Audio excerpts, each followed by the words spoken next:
So, preparing for the trip.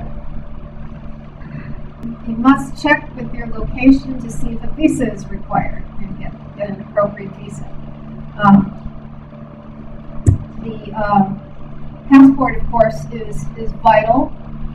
I carry it with me wherever I go, even if they don't require a passport. Passport is my form of ID. A good thing to know, and this is something I just happened to find just by chance, and that is that if you're going somewhere and your passport expires, say, in 6 months, you will not be allowed to go into the country. So most countries have a passport expiration date that is 6 to 7 months longer than the actual expiration date on your passport.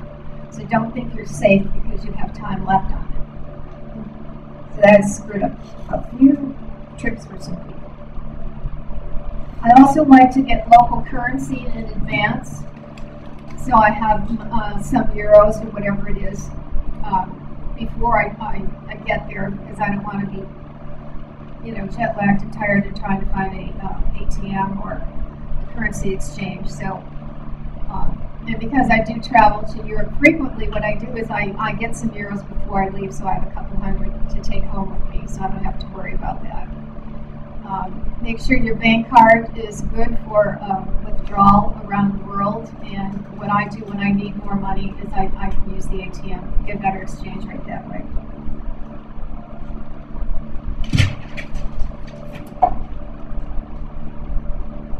So what I like to do, since I have groups with me, is to prevent all mishaps that could possibly happen in advance. So I'm I can be very anal about that stuff, but my job is to try and prevent all the things that could go wrong. So because it makes my job happier, and I'm a happier photographer. Okay, so a very good thing to do is make a copy of your passport and your credit cards, and keep a copy in each of your pieces of luggage. When I am walking around anywhere, I do not carry my passport with me. It's always in my room. So you don't want to lose that passport. So as far as security,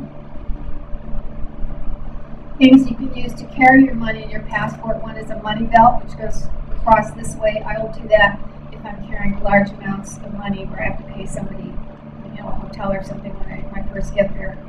You can also have a neck pouch around your neck for your money and your cards. The worst thing men can do is put a wallet in their pants. You're an easy target. So I use a fanny pack, which works for me. It's not attractive, but at least I know where everything is. And I don't, when I clip it, I make sure that the clip is in the front. I don't clip it in the back, because anybody can unclip it and you're gone in a second. It happened to me in a turnstile in the metro in Paris. I was just going through the turnstile, and I was putting my ticket back into my fanny pack, and I felt the tension release, and I went like this. I looked back. Yes, oh, madame, go ahead.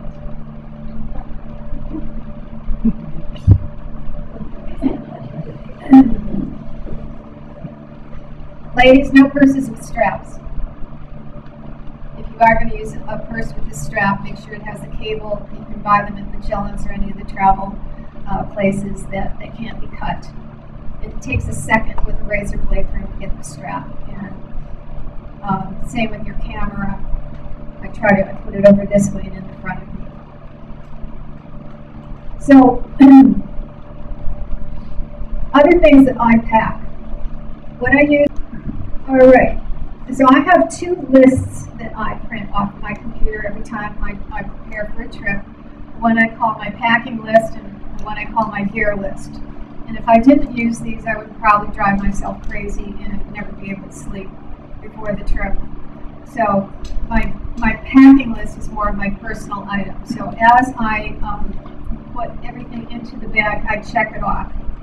And then I go to my gear list, and I do the same thing, and I make sure that I physically see it, when I put it in the bag, not that, oh yeah, I know it's already there. So that's one way of avoiding leaving something at home.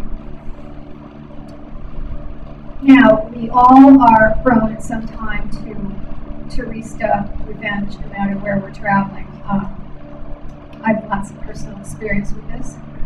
And I travel with a small drugstore, literally. You can have my camera gear, you can have my clothes, you can have everything, but you can't take my drugs. So I'm prepared for any emergency, and also because I lead tours, I like to have it available for my clients. So the things that I must travel with, and if you have a sensitive stomach, which I do, if there's any foreign bacteria, my stomach will find it from 50 miles away, and I say, let's go get Gale.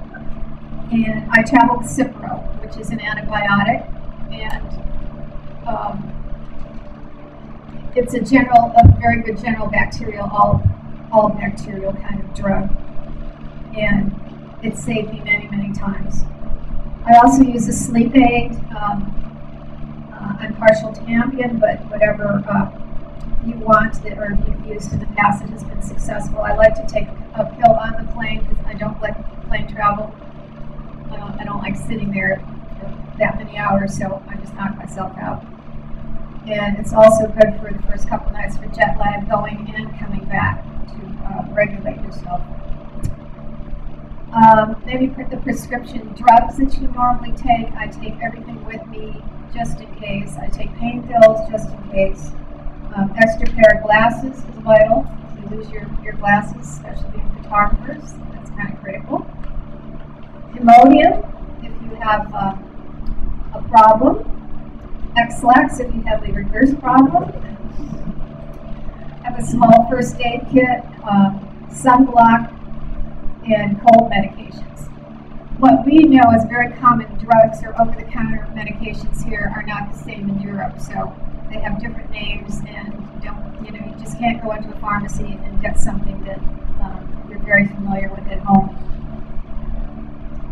So as far as leaving the house, I change my email and my answering machine, and I make sure that my mail is being delivered, and I leave a key with someone.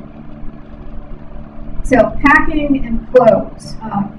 It seems to me, and one other thing, moleskin, if you're going to be hiking a lot and you haven't really worn in a good pair of shoes, moleskin will save you for blisters, for lifesavers. So with the global warming, in the past 10 years I've noticed that there is absolutely no way to predict what the weather is going to be. I mean, when I think it's June and it's Tuscany, it can be 30 degrees and raining. So I was in June last year in the Palouse, and there was 3 feet of snow on the ground. So I pretty much travel with the same things on all trips, and layering is critical no matter where you are. I always say you can take something off if you're too warm, but if you get cold, you're going to be miserable. So windbreaker, long pants, fleece, long underwear, hat, gloves, umbrella, and if there is a chance of rain, I'll also take rain gear.